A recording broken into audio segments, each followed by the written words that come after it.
আমার দয়াল গুরু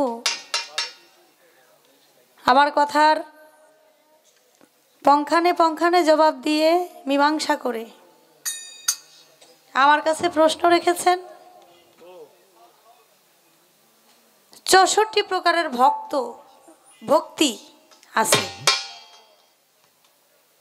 64-র মধ্যেই কিন্তু গুরুর সীমাবদ্ধ না। ভক্তির প্রকার হইল 4500। আপনি আছেন 64 লইয়া। 4500 ভক্তির মধ্যে 64টা হলো বলা যায় আর কি, আর ওইগুলো না বললেও চলে। এর মধ্যে কাইটটা বাইটটা সাইটটা আমার 14টা জিজ্ঞাসা করছে। ঠিক আছে, আপনি 64টা জিজ্ঞাসা আমি 64টাই কইতাম, খালি ভক্তির নাম কয়ে যাবো নাকি আমার সময় লাগবো নাকি?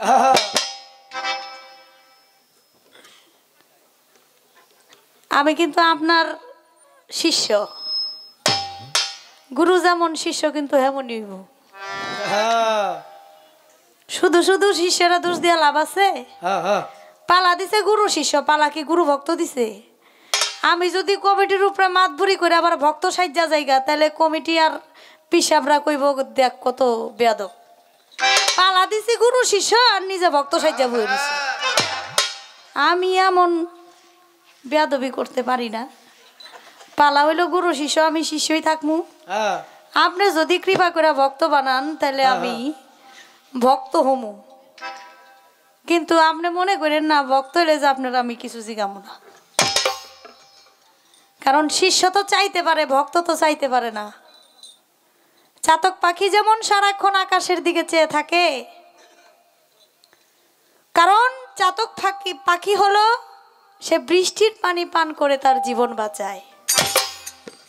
ঠিক তেমনি করে একজন ভক্ত সে শুধু পথের দিকে চেয়ে থাকে, কখন আমার গুরু, কখন আমার দয়াল এই পথ দিয়ে আসবে আর তার চরণ ধুলি আমার পাপী দেহে মেখে আমার দেহটাকে সিদ্ধ করব। ভক্ত শুধু গুরুর মুখের দিকে চেয়ে থাকে, ভক্তের কোনো চাওয়া পাওয়া থাকে না। তো আমি তো অনেক কিছু শিখার আমার জানার আছে। আমার এই অচৈতন্য দেহের মাঝে আমি চৈতন্য যে কিসে হব, কিভাবে আমি মৃত্যুকে জয় করব, আমি কিভাবে সাধন দেশে যাব, সেই বিষয়গুলো আমার এখনো জানা হয় নাই। আর এগুলো আমার দয়ালের কাছে, কারণ তিনি তো আমার মুর্শিদ। আপনি আমাকে দয়া না করলে আর কে করবে? এমন বান্ধব আমার কে আছে? তো একটা গান করি, সাধকের গান।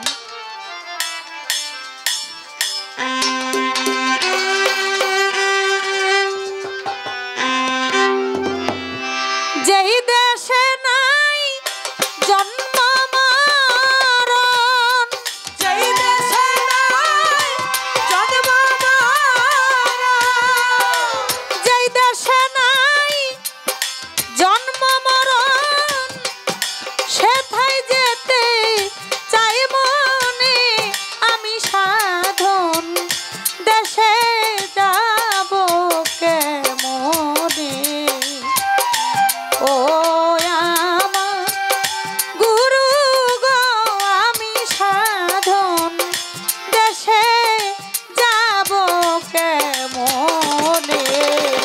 ওরে দয়া, এই দেশে নাই জন্ম মরণ, যেই দেশে নাই জন্ম মরণ, সেথায় যেতে চাই মনে আমি সাধন দেশে যাব কেমনে। ও দয়াল গুরু গো, আমি সাধন দেশে যাব কেমনে। দয়াল সাধন দেশ হয় কয় জেলারি পর, কয় দরিয়া পারি দিলে মিলবে সেই শহর। ও দয়াল সাধন দেশ হয় কত জেলার দরিয়া পাড়ি দিলে মিলে সেই শহর ওরে জানিতে সেই দেশের খবর জানিতে সেই দেশের খবর জানিতে সেই দেশের খবর বাসনায় মার মনে আমি সাধন দেশে যাব কেমনে ও দয়াল গুরু গো আমি সাধন দেশে যাব কেমনে ওরে দয়া যেই দেশে নাই জন্ম মরণ যেই দেশে নাই জন্ম মরণ সেথায় যেতে চাই প্রাণে আমি সাধন দেশে যাব ও দয়াল গুরু গো আমি সাধন দেশে যাব দয়াল সেই দেশেতে রাজত্ব হয় কার সেই দেশেতে আমি গেলে হব কিসে অধিকার দয়াল সেই দেশেতে রাজত্ব হয় কার সেই দেশেতে আমি গেলে হব কিসের অধিকার ওরে সেই দেশে কি কর্ম আমার সেই দেশে কি কর্ম আমার সেই দেশে কি কর্ম আমার জানিব তা কেমনে আমি সাধন দেশে যাব কেমনে ও দয়াল মুর্শিদ আমি সাধন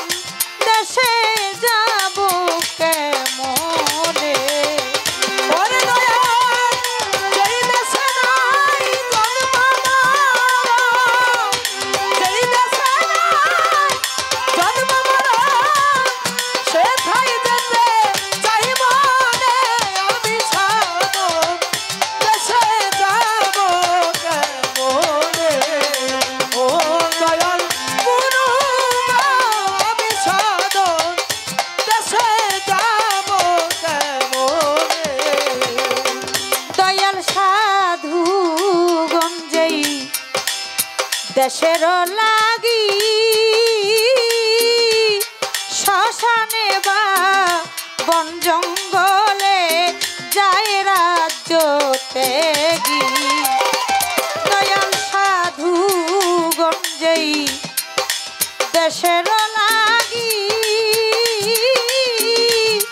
শ্মশানে কি বন জঙ্গলে যায় রাজ্য ত্যাগী কাঙ্গাল রাজ্য বসেই দেশের লাগি রাজ্য বেশাই দেশের লাগি সাধক রাজ্য বসেই দেশের লাগি ঘুরিতেছে সন্ধানে আমি সাধন দেশে যাব কেমনে ও দয়াল মুর্শিদ আমি সাধন দেশে যাব কেমনে ও দয়াল মুর্শিদ আমি সাধন দেশে যাব কেমনে ওরে আমি সাধন দেশে যাব কেমনে যে দেশে নাই জন্ম মরণ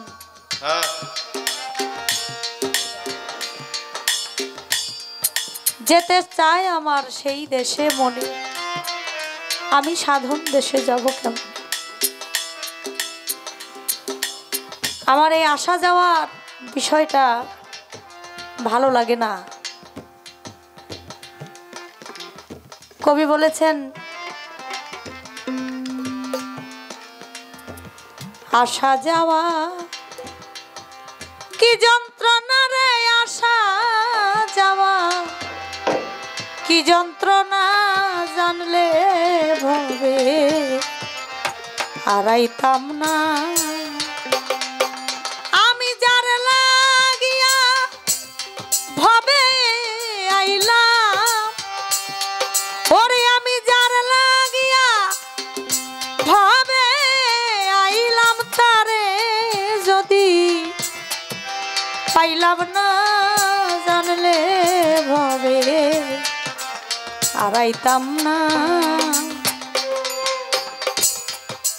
মহাজনের চালান লইয়া দয়া লাইলাম 16 আনা, আমি লাভে মূলে সব হারাইয়া চালান খাইয়া হইলাম দেনা, জানলে ভবে হারাইতাম না।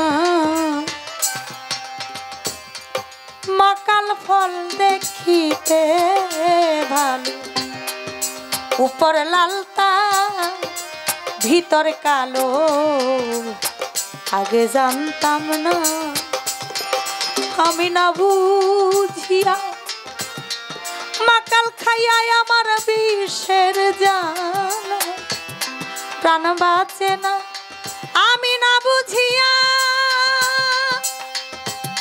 দরদের মাকাল খাইয়া বিষের জ্বালায়, প্রাণ বাঁচে না, জানলে ভবে হারাইতাম না। ওই পারে মথুরার বাজার পার হইয়া যায় সব দোকানদার, আমি পারলাম না। জং বাহাদুর কয়, মানলে মানো না, মানলে নয়, আমি নিজে চিন্তায় আর বাঁচি না। জং বাহাদুর বলে, তোমরা মানলে মানো, না মানলে নাই, আমি নিজের চিন্তায় আর বাঁচি না, জানলে ভবে পাইতাম না। ওরে যে দেশে নাই জন্ম মরণ, সেথায় যেতে চাই মনি, আমি সাধন দেশে যাব কেমনে। গানের মধ্যে কবি বলেছেন, সাধন দেশ হয় কত জেলার পর, কয় দরিয়া পাড়ি দিলে মিলবে সেই খবর শহর, কয় দরিয়া পাড়ি দিলে মিলবে সেই শহর, জানিতে সেই দেশের খবর, দয়াল বাসনা আমার মনে। সে দেশেতে রাজত্ব হয় কার, সেই দেশেতে আমি গেলে হব কিসের অধিকার। সে দেশেতে কি কর্ম আমার, জানিব তা কেমনে।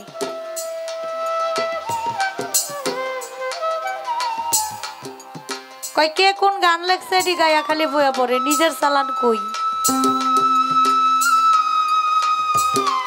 আপনি তো জ্ঞানের শহর জ্ঞানের সাগর, নিজে তো গান লিখতে পারি না, যদি পারতাম তাইলে লিখতাম। আর দোয়া করেন যেন লিখতে পারি। আর আমি যদি লেখাও থাকি গান, আপনার সামনে কি আমি আমার গান গাইতে পারবো? কারণ সারা বাংলাদেশের শিল্পীরা আপনার গান গায়। আপনার লেখার যে মাধুর্য, যে সৌন্দর্য, আমি ছোট মানুষ, আমি লেখি, আমার দুই একটা গান টান আছে, আমি গাই, আমার দিয়ে আমি গাই। কিন্তু আপনার সামনে আমি আমার লেখা গান দিয়া গুরু ভক্তে গুরু শিষ্য পালার মধ্যে আমি আপনার কাছে কথা রাখতে পারবো না। সেই ক্ষমতা সেই সাহস আমার নাই। এর জন্য ভালো ভালো সাধক যারা লিখে গেছে তাদের কিছু জ্ঞানের কথা গানের মধ্যে তুলে ধরেছে, যা একটা শিষ্যের মনের কথা এবং ভক্তের মনের কথা। সেই কথাগুলোই আমি গানে গানে আমি আপনার কাছে জানতে চাই।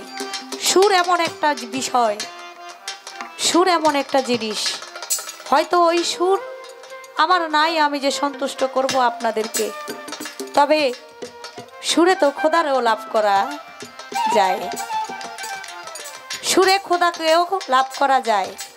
দাউদ নবীর সুর ছিল মিষ্টি। দাউদ নবী যখন কোরআন তেলাওয়াত করত তখন নদীর মাছ সাগরের মাছ এসে কিনারায় এসে দাউদ নবীর তেলাওয়াত শুনত। হযরত বিল্লালের সুর এমন মিষ্টি ছিল, আমার রাসূল করিম হযরত মুহাম্মদ সাল্লাল্লাহু আলাইহি সাল্লাম হযরত বিল্লালের আজান শুনত। আমার নবী খুশি মানে আমার আল্লাহও খুশি। সুর এমন একটা জিনিস, সুর দিয়া ওস্তাদ তানসেন সে বৃষ্টি নামাইতো আবার বৃষ্টি বন্ধ করত। সুরে আল্লাহকে, খোদাকে, পীর মুর্শিদকে, আশেককে পাওয়া যায়। আমার সেই সুর নাই যদিও, তাই সেই কথাগুলো আমি সুরে সুরে বলার চেষ্টা আমি করি। প্রশ্ন করেছে আমার কাছে, শোনেন ঘটনা, জবাব দিব দাঁড়াইয়া, সময় লাগবে না। ভক্তি আছে, রস ভক্তি, যশ ভক্তি, তম ভক্তি, শ্রী ভক্তি, পদভক্তি, গতি ভক্তি আছে, রসোজ্জ্বল ভক্তি আছে, পারস ভক্তি আছে, নম ভক্তি আছে, নত ভক্তি আছে, সরার ভক্তি আছে, মধুর ভক্তি আছে, সূক্ষ্ম ভক্তি আছে, ভক্তি।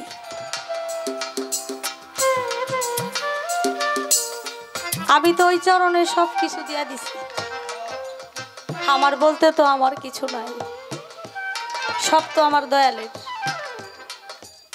ওরে দিয়া জাতি কুলমা আমার এই দেহ প্রাণ গো, ও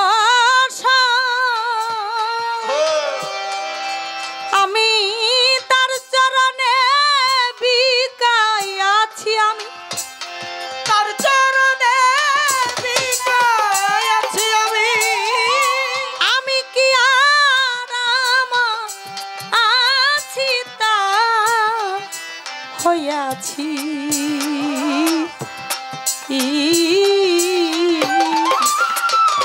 সখী রে সে যে আমার ভগবান হোক,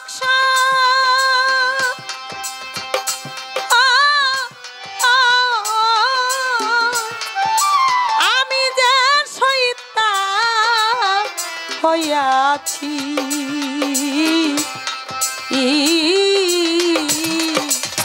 সখিল সে যে আমার ভগবান হোক,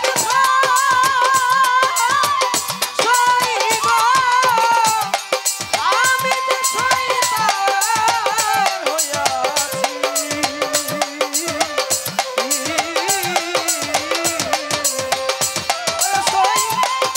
আমি যে শয়তান হইয়াছি।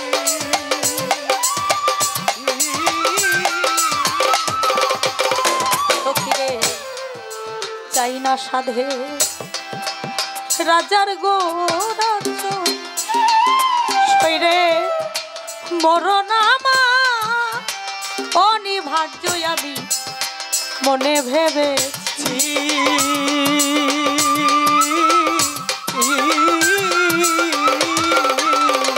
শৈরে চাই না সাধে রাজার গো রাজ্য,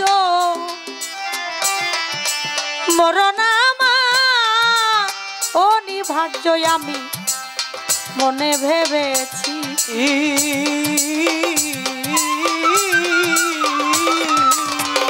ওরে তারে দেখার আসে শরীরে প্রাণ রইয়াছে গো,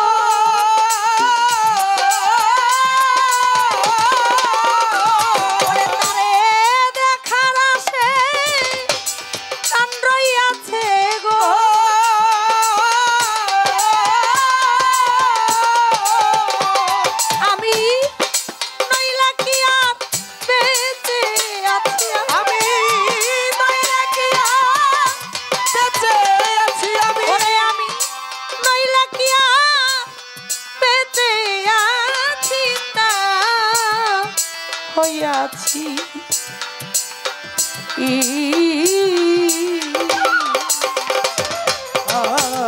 সে যে আমার ভগবান হোক সইল আমি যে শয়তান হইয়াছি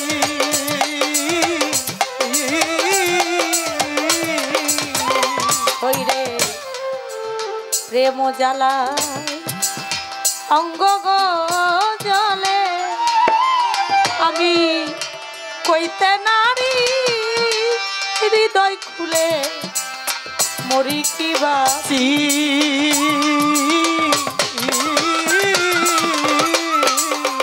করে আমার প্রেম জ্বালায় অঙ্গ গো জলে শরীরে কইতে নারী হৃদয় খুলে আমি মরি কিবা আছি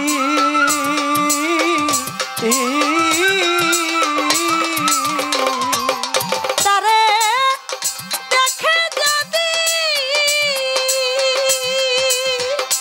ইনুষা প্রাণ যায় আমার গো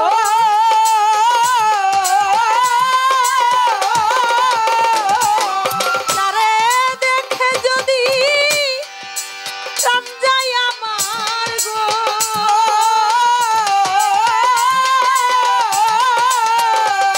আমার এই ভব জ্বালা যাবে গুছিয়ে আমার এই ভবটা যাবে গুছিয়ে আমার এই ত্রিতাব জ্বালা যাবে গুছিতার হইয়াছি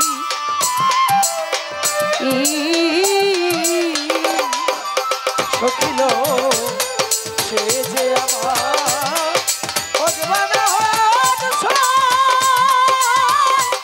সইল আমি যে শয়তান হইয়াছি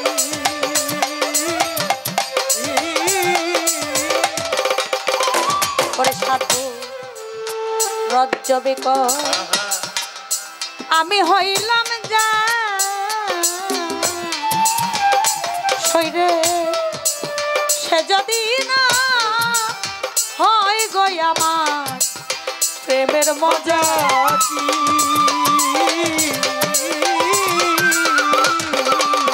ওরে সাধু রজ্জবে কয় আমি হইলাম যা শরীরে সে যদি না হয় গো আমার প্রেমের মজা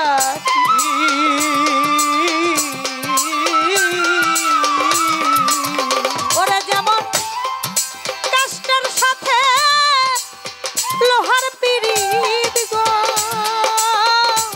ও, যেমন কাষ্টের সাথে লোহার পিরিত গো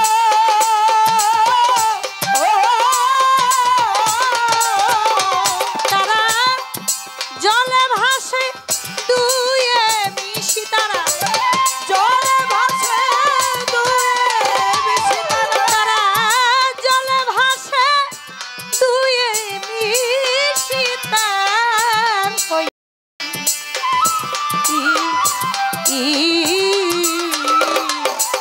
সখিল সে যে আমার ভগবান হোক সইল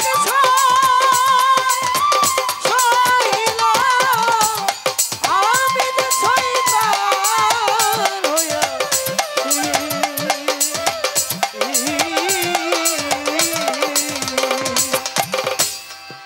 সে যে আমার হোক বা না হোক আমি যে শহীদার হয়েছি আমার জীবন যাইবার আগেও যেন আমি আমার মুর্শিদের ছবিখানা আমি আমার সামনে দেখতে পারি। তাই তো একজন আশেক একজন ভক্ত শুধু একটা কথাই বলে,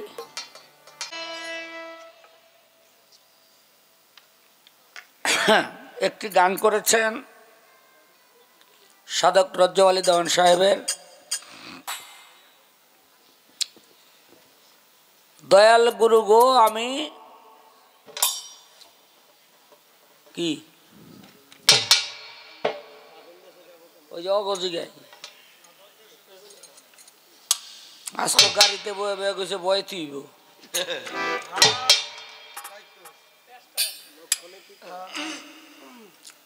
দয়াল গুরু গো আমি সাধন দেশে যাব কেমনে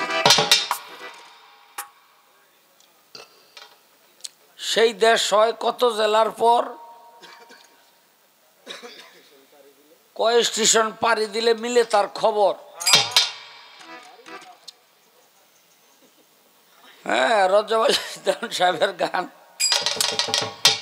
তো রজ্জাওয়ালি দেওয়ান সাহেব আবার এটার পরের পাতাটাই আবার আরেকটা গান লেখছে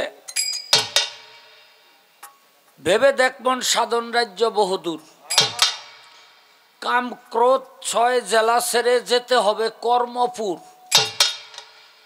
ভেবে দেখমন সাধন রাজ্য বহুদূর সেই কাম ক্রোধ লোভ লালসা মদ মাৎসর্য এগুলো যদি থাকে তাহলে আর সাধন পথে যাওয়া যাবে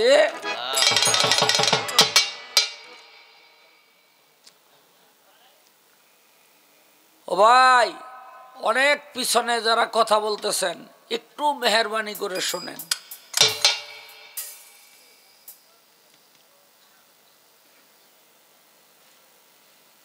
ইব্রাহিম আহদাম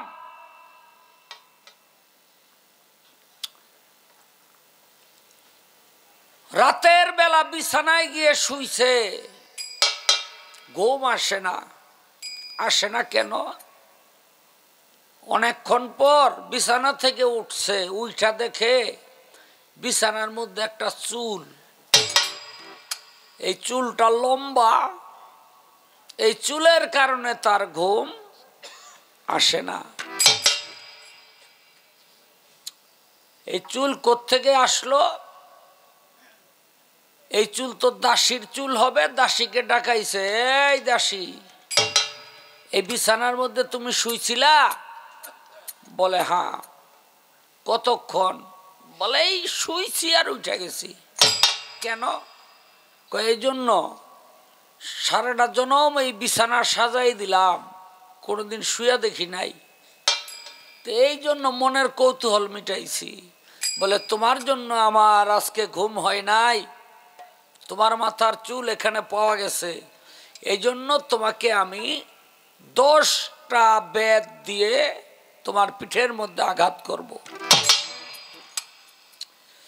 তো বেত্রাঘাত করে দাসী খিলখিল করে হাসে 10টা দেওয়ার পর ইব্রাহিম আহদাম থেমে গেছে ইব্রাহিম আহদাম কয় তোমার সাজা শেষ হয়ে গেছে দাসী কাঁদতে শুরু করলো ইব্রাহিম আহদাম বলে তুমি কাঁদছো কেন আর তুমি হাসলা কেন বলে হুজুর হাসছি আমার জন্য আর কাঁদতেছি আপনার জন্য বলে তোমার জন্য হাসো আর আমার জন্য কাঁদো কারণ বলে হুজুর এই বিছানায় কয়েক সেকেন্ড আমি শুইছিলাম এই জন্য 10টা বাড়ি আমার পাওনা হয়েছে আমার যে মালিক আমার বাদশাহ তার থেকে আমি সেই সাজা ভোগ করছি কিন্তু কাঁদি আপনার জন্য আপনারও তো একটা মালিক আছে এই বিছানায় দিনের পর দিন যুগের পর যুগ আপনি ঘুমাইলেন না জানি কতবারই আপনার মালিক থেকে আপনি পাওনা হলেন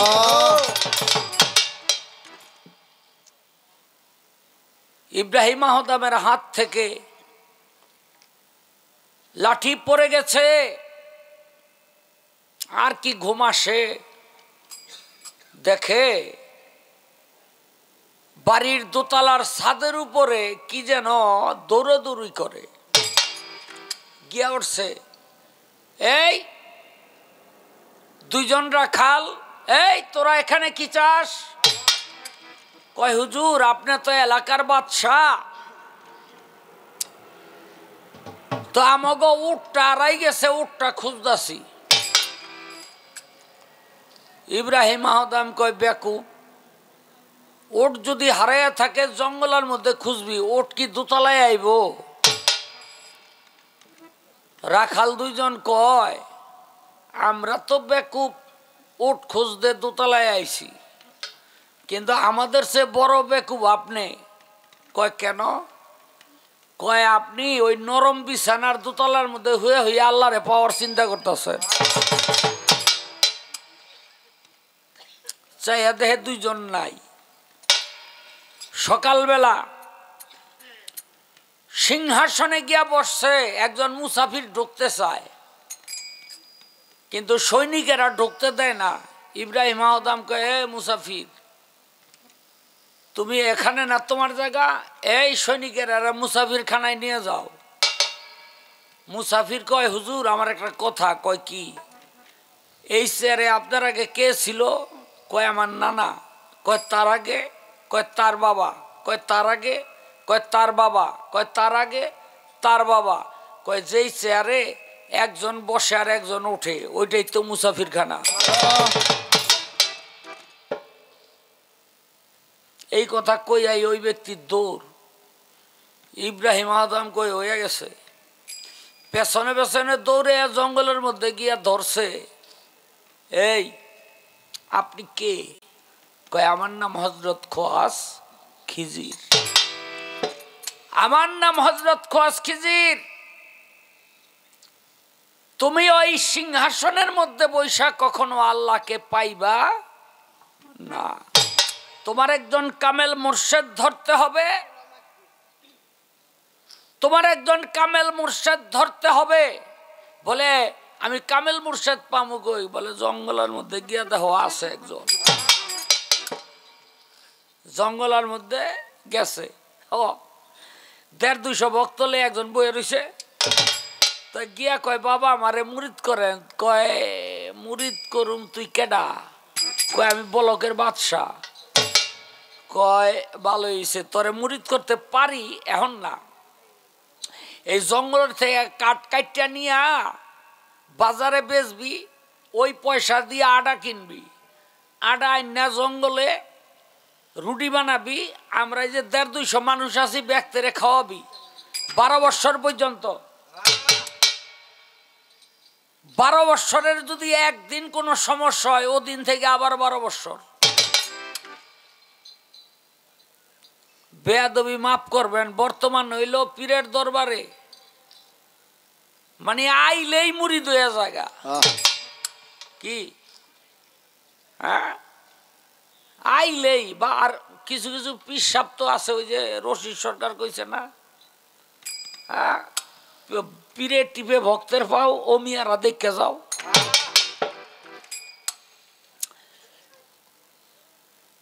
বারো বৎসর পর্যন্ত এই কাজ করলো। আজকে একদিন বাকি, মাথার মধ্যে বোঝা লইয়া বাজারে যাইতেছে, লাকড়ি লইয়া বেচবো, আর এক বেটায় গিয়ে হালাই দিছে। ঘুরিয়া কয় ভাইরে তুমি যদি জানতা আমি বলকের বাদশা, তাইলে আমার বোঝাটা হালাইতা না। বাজারে গিয়া লাকড়ি মাকড়ি বেচা, পীরের দরবারে গিয়া রুডি মুডি বানাইয়া অজু গোসল কইরা সুন্দর কইরা বইছে। আজকা মুরিদ হইব, 12 বছর শেষ। পীর সাহেব কই বাবা তোরে মুরিদ করুম কি, তোর দেহ থেকে তো বাসায় গন্ধই যায় নাই, বাসার গন্ধ যায় নাই। কয় হুজুর কি করতে হবে? কয় আবার 12 বছর। আর আমরা যদি হইতাম, আমি আপনার কথা কই না, আমার কথা কই আর কি, যে 12 বছর হেনে এই না কইরা পীর আরেকজন দেহিগা আছে না কেউ, হ্যাঁ মানে আমি হইলে এরমই করতাম আর কি। আবার 12 বৎসর পর্যন্ত আজকে বোঝা লইয়া যায়, আর মাথার বোঝা দিছে হালাইয়া, থাপা দিয়া পায়ের মধ্যে পড়ে গেছে। ভাই আমার বোঝা কাঁটাযুক্ত গাছ, কাঠ, তোমার হাতে যদি ব্যথা পাও আমার মাফ করে দাও। বাজারে নিয়ে কাঠ বিক্রি করে রুটি বানিয়ে সবাইকে খাইয়ে অজু গোসল করে আজকে বায়াত হওয়ার জন্য বসছে। ইব্রাহিম আদমকে পীর সাহেব বলে, বাবা যাওয়ার সময় কোনো ঘটনা ঘটছিল? বলে হ্যাঁ, এক ব্যক্তি আমার বোঝাটা ফালাই দিছে। বলে তুমি কি করছিলা? বলে তার কাছে মাপ চাইছি। বলে তারে দেখলে চিনবা? কয় না, আর কোনো দিন এর আগে দেখি নাই। বলে এমন কোন নিশান না নমুনা কি তুমি দেখছিলা? বলে হ্যাঁ, তার হাতের মধ্যে আমার কাঠের বোঝার যে কাটা, সে কাটা বিঁধে গিয়েছিল। তখন হাতটা উঠাইয়া দেখাইয়া বললো, দেখে তো এই হাতটা কিনা। একটা চিৎকার দিয়া পায়ের মধ্যে পড়ে গেল, মুরিদ হয়ে গেল, প্রেমিক হয়ে গেল, আশেক হয়ে গেল, বিক্রি হয়ে গেল। তাই বাবারে, একজন পীরের হাতে হাত দিয়া বায়াত হওয়া এটা সহজ কথা না। ওই যে কি একটা গান আছে, সুশীলের না কার জানি, হ্যাঁ, এই অন্তরে নাই বিশ্বাস ভক্তি, অন্তরে নাই বিশ্বাস ভক্তি, এই হাত ধরিয়া তওবা করে, মুরিদ কই না তারে, আমি মুরিদ কই না তারে। এই যে অগস্তিন না রাখেন বয়েতি হইয়া কিন্তু আইব, এটু কথা আমার হিগাই দিতে পারস না, দরকার হলে বেতন বাড়াই নে।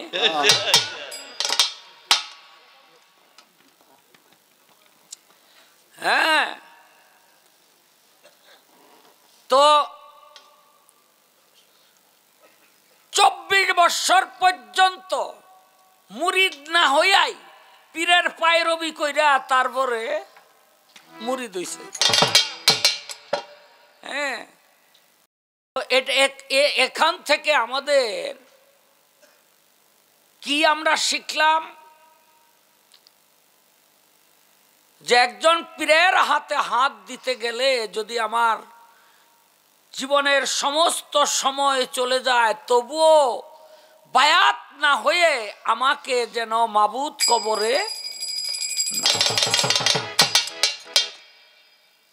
কবরে না নেয়।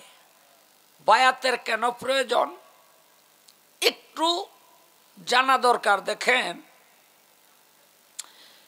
একটা গরু, তার মালিক এক জায়গার মধ্যে ওই যে এই খুঁটা দিয়া এরকম করে গাইরা রশির মাথা দিয়া একটা লম্বা রশি দেয়, যেন ঘুরিয়া ঘুরিয়া খাইতারে। তো অনেকক্ষণ খাওয়ার পর, গরুর তো গরুর স্বভাব, পশু তো, হ্যাঁ, রশিতে যেটু লাগুর পায়, কিছু পাড়ায় কিছু খায়।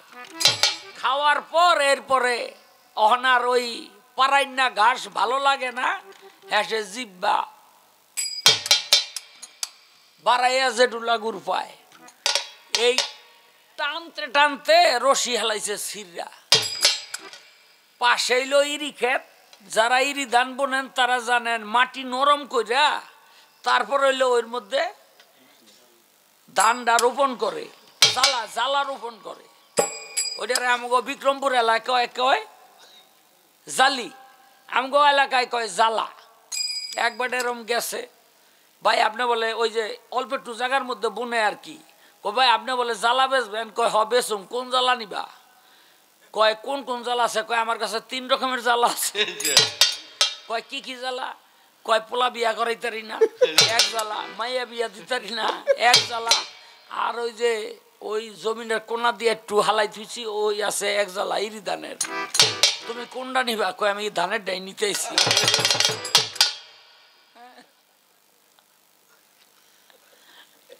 এই জ্বালা দিয়া এরপরে বনে।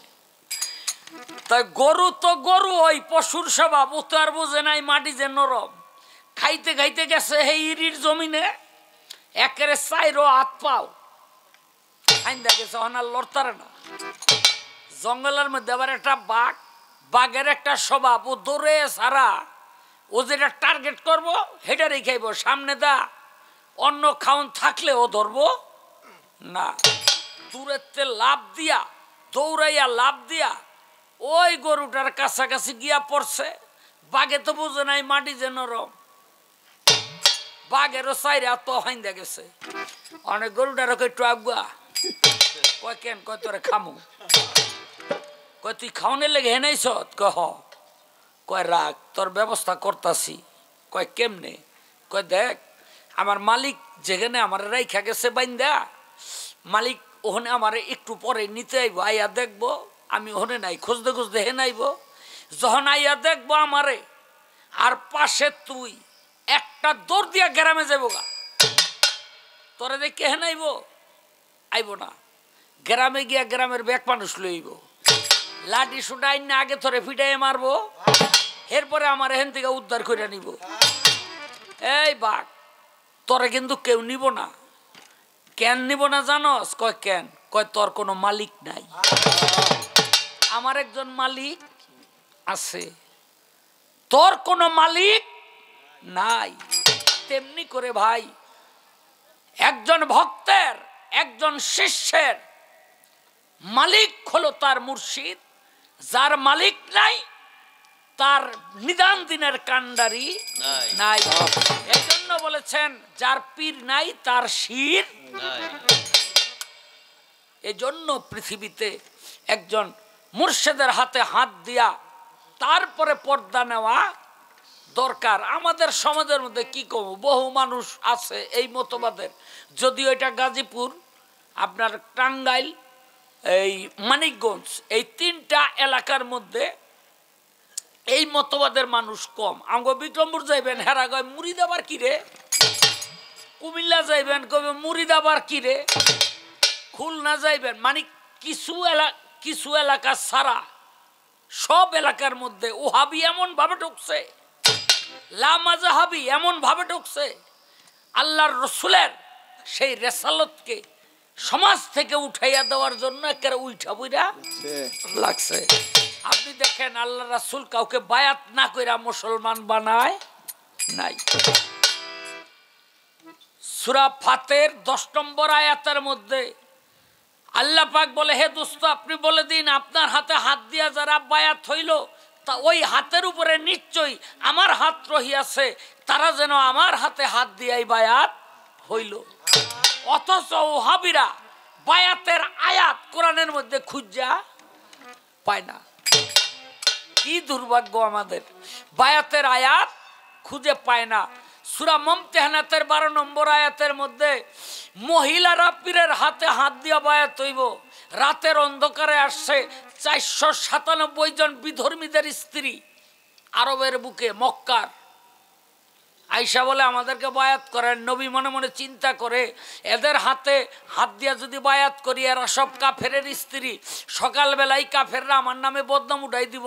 নবী ইস্তত বোধ করলেন, কিং কর্তব্য বিমূঢ়, আমি এখন কি করব, সিদ্ধান্তহীনতায় ভুগতেছে। আল্লাহ পাক সঙ্গে সঙ্গে সূরা মুমতাহানাতের 12 নম্বর আয়াত পাঠাই দিলেন, হে দোস্ত রাতের অন্ধকারে যারা চুরি করবে না, জেনা করবে না, ব্যভিচার করবে না, নিষ্কন্যাদেরকে হত্যা করবে না, প্রতিবেশীর উপরে জুলুম করবে না, অঙ্গীকার করিয়া আপনার কাছে আসছে বায়াত হওয়ার জন্য, তাদের থেকে যদি আপনি মুখ ফিরে এনেন, তারা যদি বিপদগামী থাকিয়া যায় আখিরাতে কিন্তু এই দায় আপনারই বহন করতে হবে। নবী কি করলো, এক মটকা পানিয়াই না সবারে কইলো হাত দাও, নবী আরেক দিক দিয়ে হাত দিল, তারপরে তাদেরকে বায়াত করলো, তারপরেও তাদেরকে বায়াত না কইরা সারে নাই। যদি দুর্নামের কলঙ্কের আশঙ্কা না থাকতো নবী কি করত, হাতে হাত দিয়াই বায়াত করত। এবং এই 497 জন নারী ছাড়া নবী সমস্ত নারীদেরকে হাতে হাত দিয়াই বায়াত করাইছে। অথচ দুর্ভাগ্যের বিষয় ওহাবিরা, এজিদিরা, আপনার লামা জাহাবিরা বায়াতের আয়াত কোরআনের মধ্যে খুঁজে পায় না। পাইব কেন? এর মানে এই এটা বার করছত কে?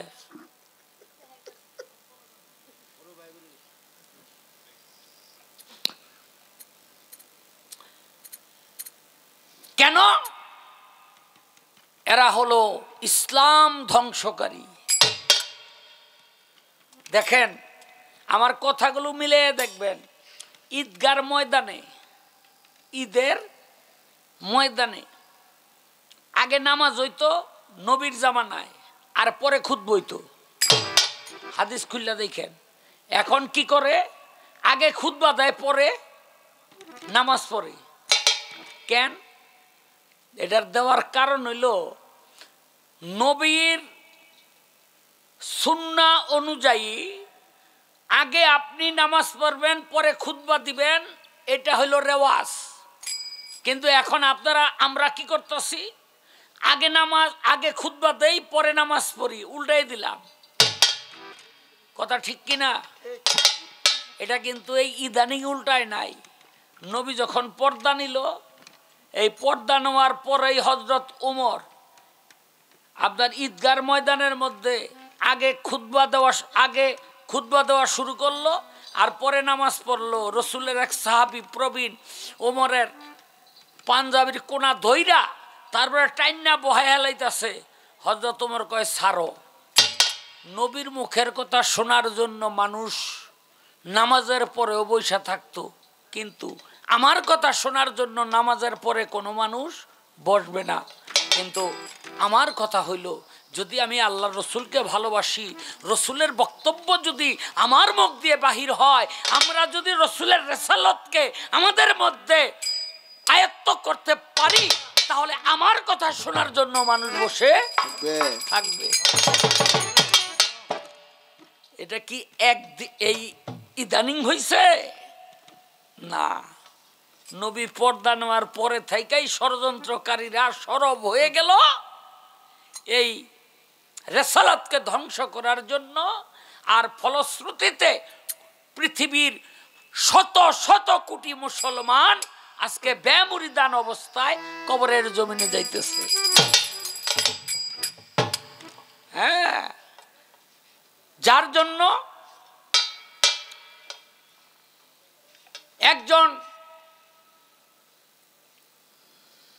মাঝি ছাড়া নৌকার যে অবস্থা, একজন মুর্শিদ ছাড়া মানুষের ঠিক তেমনি অবস্থা।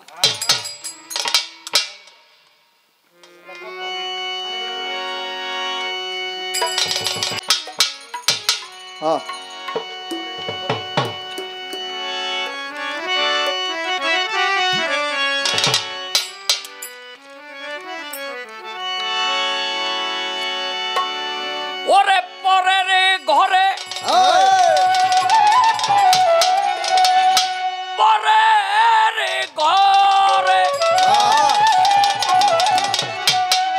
পরের ঘরে গেছে রে তো নিজের ঘরের মালামা, ও তোর আপন ঘরে বেঁধেছে গোলমাল। পাগলা রে খেপারে আপন ঘরে বেঁধে সে গোলমাল। পাগলা রে খেপারে আপন ঘরে বেঁধেছে গোলমাল। পাগলা রে খেপারে আপন ঘরে বেঁধেছে গোলমাল। ওই যে গানটা গাইছিল, আমি সাধন দেশে যাব কেমনে, এই এতগুলো কথা এই জন্য বললাম। আর এই গানটা নিলাম, কাম ক্রোধ 6 জেলা ছেড়ে যেতে হবে কর্মপুর, ভেবে দেখ মন সাধন রাজ্য বহু। দর্জনা বাহির দরজায় 6 জন রয় ভিতরের কামরায়, বিষয়ের বিষ তাতে কামরায় মোহের মায়া জাল।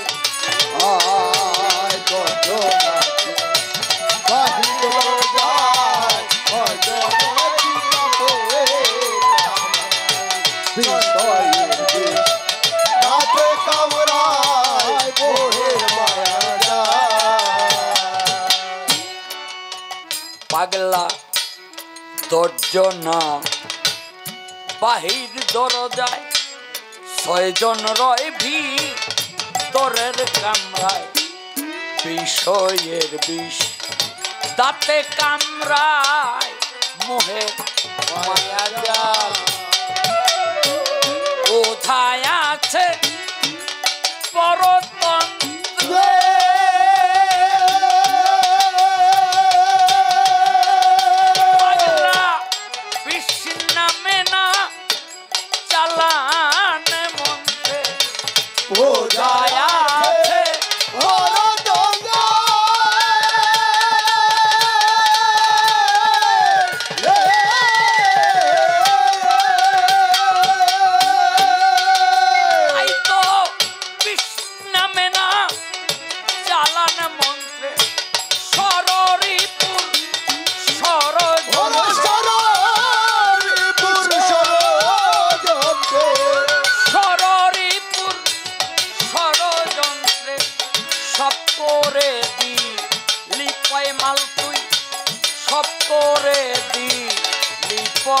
মাল আপন ঘরে রেখেছে গোমার পাগলা রে না পারে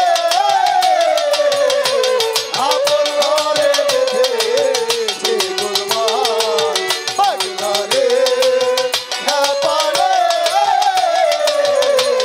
আপন ঘরে রেখেছে গোমার ও তোর টাকা পয়সা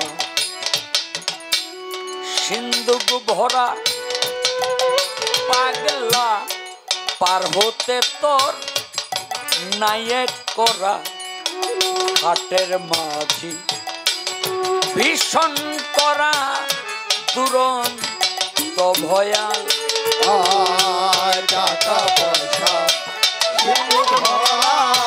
পার হতে করা হাতের মাঝে ঈশ্বর করা দুরন্ত মায়া পাগলা টাকা পয়সা সিন্ধুক ভরা পাগলা রে পার হতে তো নায়ক করা ঘাটের মাঝি ভীষণ করা দূর তো ভয়া ও তুই ধুলাই দিয়ে করা গরি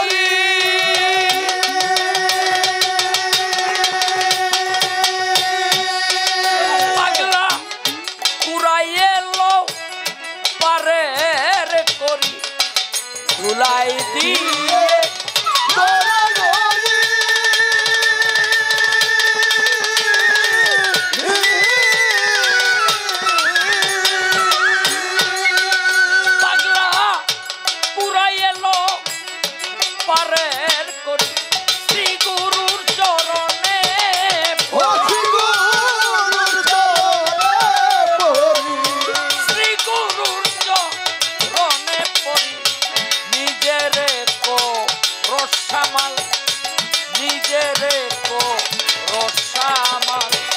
আপন ঘরে রেখেছে গোমার পাগলা রে না পারে আপন ঘরে রেখেছে গোমার পাগলা রে না পারে আপন ঘরে রেখেছে গোমার এবার অজানায়ে সংসার পুরে পত্না চিনে মইলাম ঘুরে পড়ে আছি বহু দূরে এলো সন্ধ্যাকাল আয় জানাতে সংসার পুরে কথা ছেলে ওরে বহু দূরে ঈশ্বর মহাকাশ পাগলা অজানায় সংসার পুরে আমি পত্না চিনে মইলেম ঘুরে পড়ে আছি বহু দূরে এলো সন্ধ্যাটা মোহমুগ্ধ মোহিতলে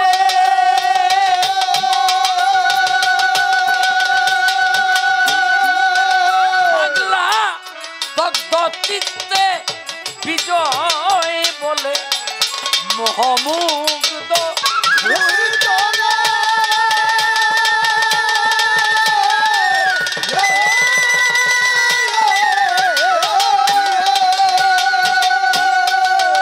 পাগলা দগ্ধ চিত্তে বিজয় বলে ও তুই বাস করলি বাস গাছের তলে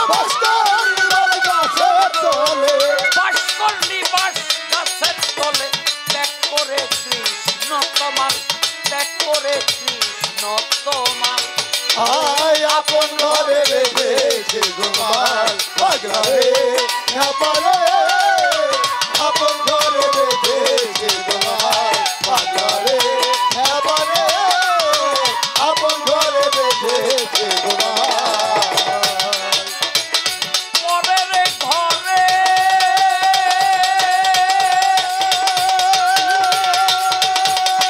পরের ঘরে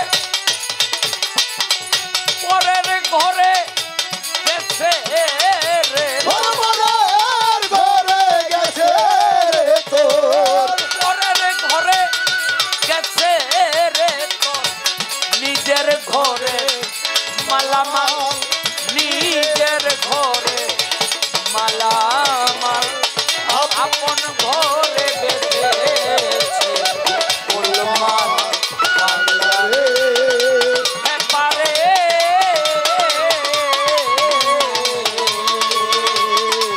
ও তোর আপন ঘরে বেঁধেছে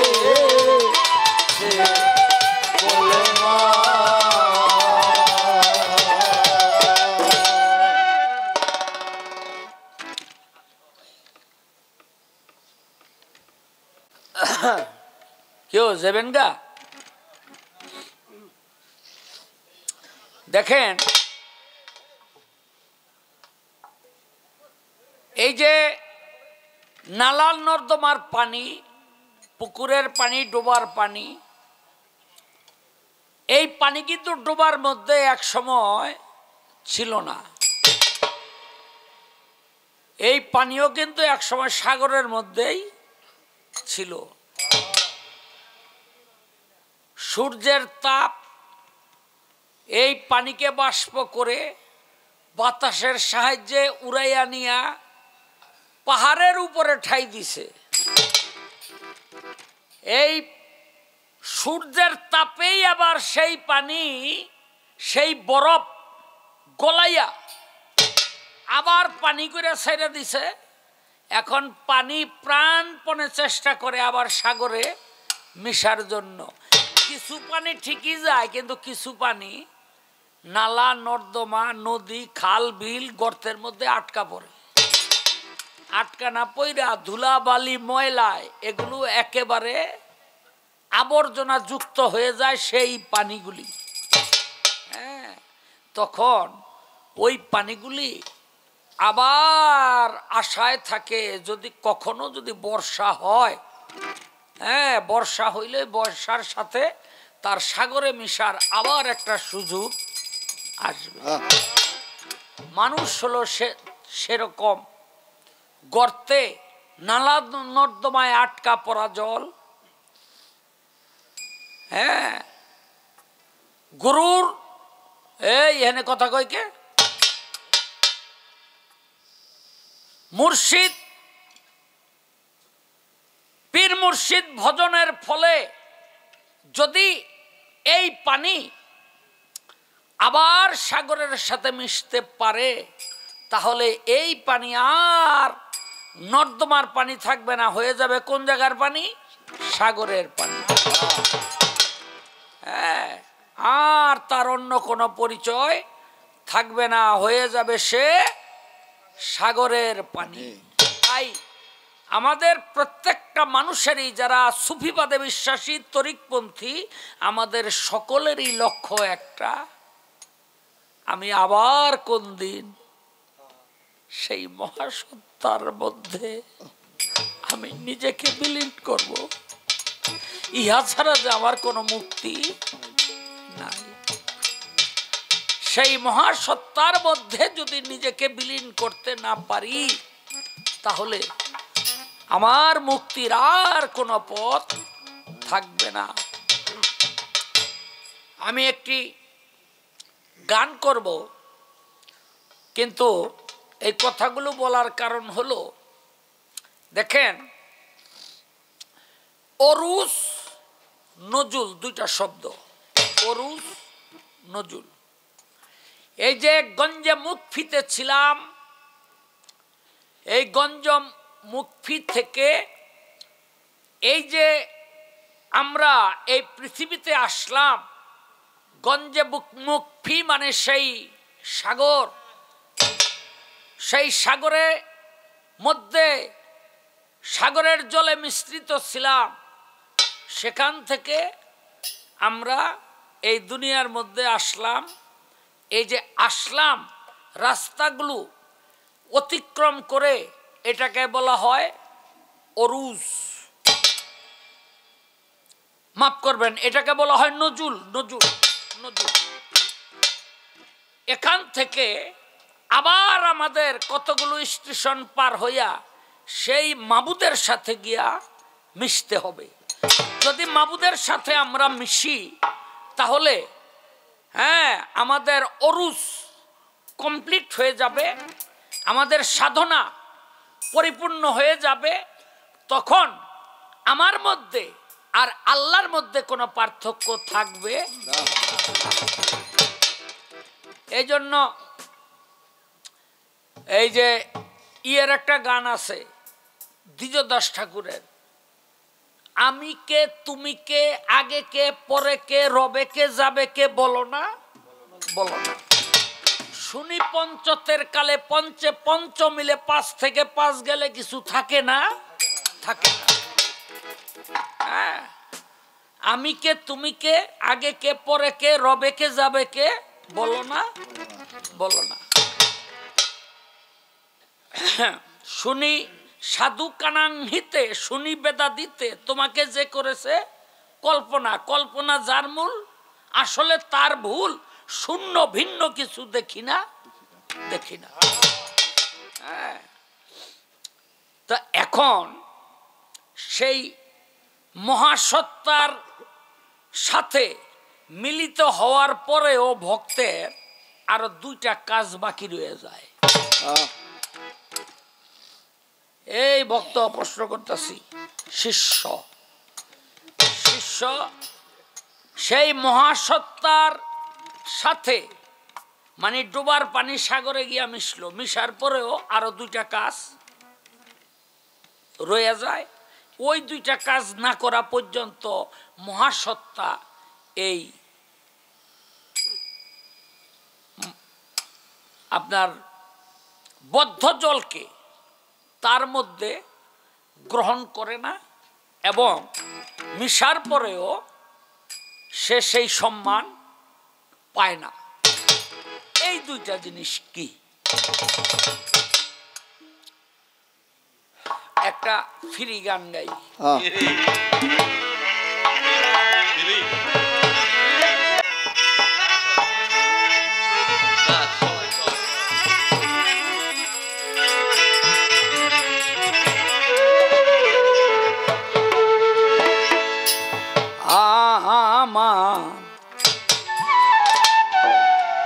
মনমাঝিরে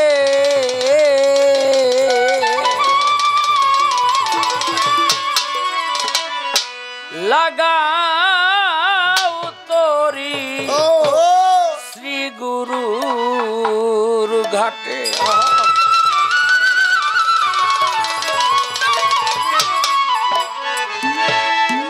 তুই সুখে রবি সুখ পাবি পার হবি ঘুর সংকটে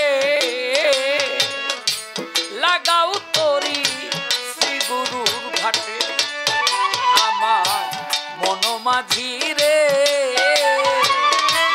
লাগাও তরি শ্রী গুরুর ঘাটে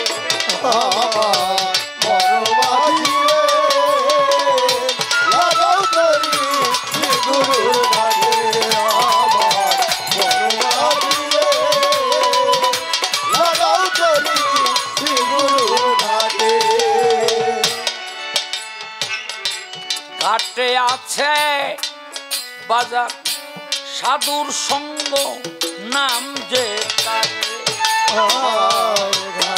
আছে সাধুর সঙ্গ নামটি ঘাটে আছে একটা বাজার সাধুর সঙ্গ নামটা যে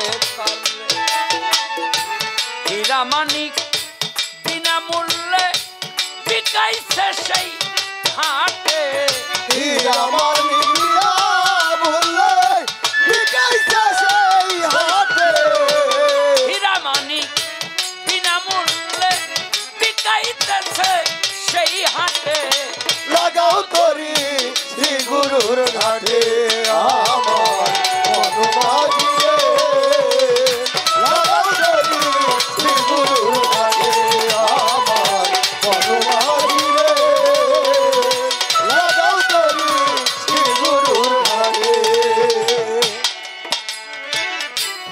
হাল দিয়া কান্ডারির হাতে তার টানো বসে আগাতে রে হালদিয়া কান্ডারি হাতে কালটা বসে বসে ঘাটে হাল দিয়া কান্ডারির হাতে তার টানো বসে মাথাতে রে ভাবু দেশে দিবে সলা তখন যে মন খাতে দেশে দিবে তোরা যখন সে লাল ঘাটে ভাবু দেশে দিবে সলা যখন যে মন খাতে লাগাও তরি শ্রী গুরুর ঘাটে আমার পদমারি রে লাগাও তরি শ্রী গুরুর ঘাটে আমার পদমারি রে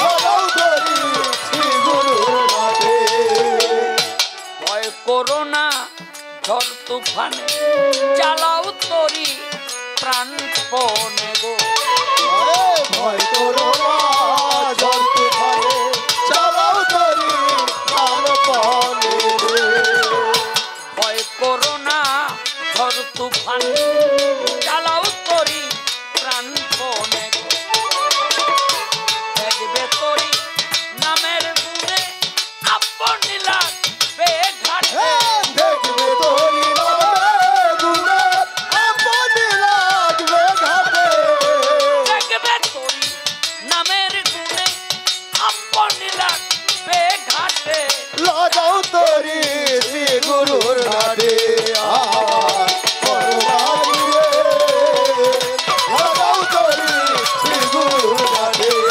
আমার পরমারি রে লাগাও তোরি শ্রী গুরুর ঘাটে সুখে রবি সুখ পাবি পার হবি ঘুর সংকটে সুখের বিশু পাবি আর হবি ভব সংকটে সুখে রবি সুখ পাবি পার হবি ঘুর সংকটে লাগাও তোরি শ্রী গুরুর ঘাটে আমার পরমারি রে লাগাও তোরি শ্রী গুরুর ঘাটে আমার পরমারি রে লাগাও তোরি শ্রী গুরুর ঘাটে আমার পরমারি রে লাগাও তোরি শ্রী গুরুর ঘাটে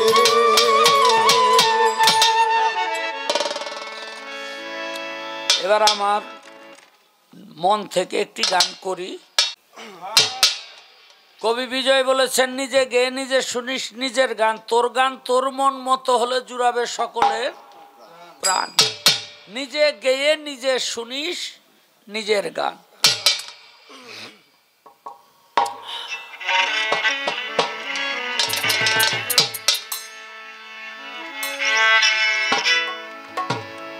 ও পার হতে যারা সাথে এসেছিল তারা চলে গেল যে যার বাটে। ও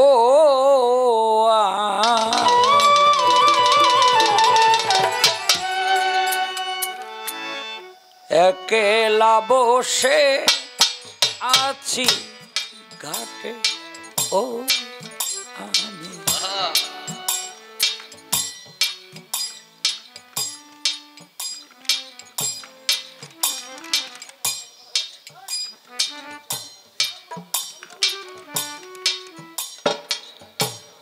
ইউটিউব কোম্পানিগুলি ভালো, যেগুলি রেকর্ডিং করতে পাঠায় না এগুলি বেদ্যপ।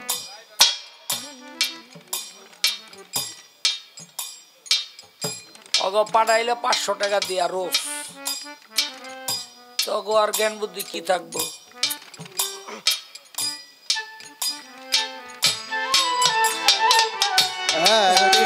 বসে আছি ঘাটে, ও আমি একলা বসে আছি ঘাটে।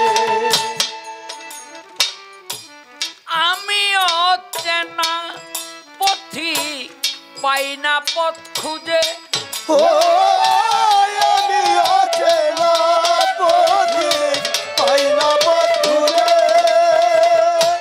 কোথা হতে এসেছি যে আসে না বুঝে, ও কথা হতে এসেছি যে আসে না বুঝে। আমিও চেনা পথি পাই না পথ খুঁজে, কোথা হতে এসেছি যে আসে না বুঝে।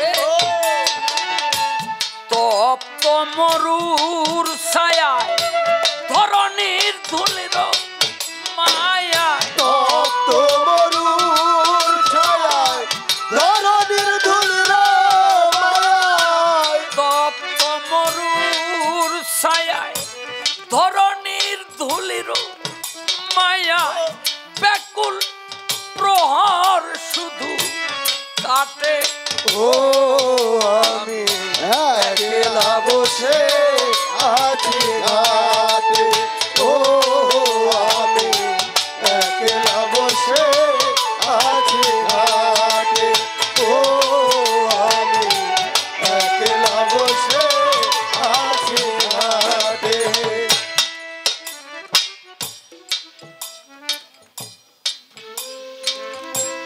আশার দোলনায় কত দোল খেয়েছি, বাউলে মঞ্চে কত গান গেয়েছি। আশার দোলনায় কত দোল খেয়েছি, বাউলের মঞ্চে কত গান গেয়েছি। আশার দোলনায় কত দোল খেয়েছি, বাউলে মঞ্চে কত গান গেয়েছি।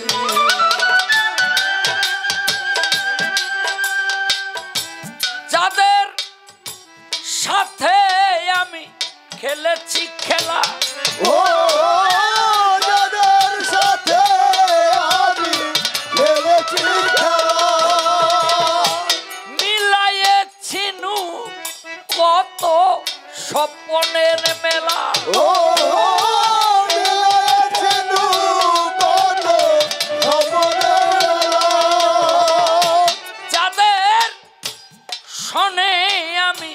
খেলেছি খেলা মিলাইছিনু কত স্বপনের মেলা কি হতে যে কি হলো কে কোথা চলে গেল কি হতে যে কি হলো কে কোথা চলে গেল কি হতে যে কি হলো কে কোথা চলে গেল সারা নাহি পাই মাথা উঠে ও আমি একলা বসে আছি ঘাটে ও আমি একলা বসে আছি ঘাটে ও আমি একলা বসে আছি ঘাটে জীবন খাতার পাতায় কি যে লিখে যায় কিছু স্মৃতি মুছে গেছে কিছু মনে আই জীবন খাতার পাতায় কি যে লিখে যায় কিছু স্মৃতি মুছে গেছে কিছু মনে নাই জীবন খাতার পাতায় কি যে লিখে যায় কিছু স্মৃতি মুছে গেছে কিছু মন উল্টায় খাতার পাতা সবই দেখি ও উল্টায় খাতার পাতা সব দেখি ভুল। আমি যেন হাই কারো খেলার পুতুল ও আমি যেন হাই কারো খেলার পুতুল। উল্টায় খাতার পাতা সবই দেখি ভুল আমি যেন হাই কারো খেলার পুতুল বেদনার ঝুলি কাঁধে দিননাথ বসে কাঁধে বেদনার ঝুলি কাঁধে বেদনার বসে কাঁধে বেদনার ঝুলি কাঁধে দিননাথ বসে কাঁধে তরি বুঝি এলো ওই ছুটে ও আমি একলা বসে আছি ঘাটে ও আমি একলা বসে আছি ঘাটে ও আমি একলা বসে আছি ঘাটে ওপার হতে যারা সাথে এসে ছিল তারা ও পার হতে যারা সাথে এসেছিল তারা ওপার হতে যারা সাথে এসে